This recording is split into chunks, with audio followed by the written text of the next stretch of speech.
guys, see these donuts that I have. So na-avail ko siya dito sa Weta. So I'm here in a Krispy Kreme sa SM Rosario here in Cavite. So I happened to get this free half dozen donut when I applied for their OG card. So I activated it, and then I've got a QR code.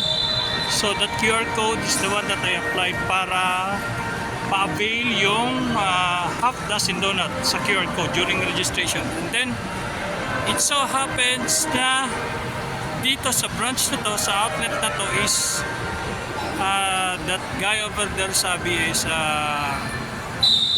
para privilege sa akin for being the first customer to avail the OG card here in SM Rosario. So he gave me 2 more boxes of half dozen donuts.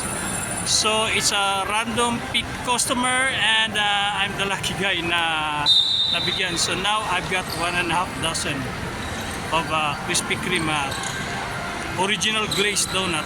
So yeah, anyway, ito naman ang favorite ko talaga sa Krispy Kreme, yung kanilang original glazed donut. So guys, if ever na what you call this, makapunta ka sa Krispy Kreme, avail their OG card, and then yeah, get your free donuts here in Krispy Kreme. Okay, thank you.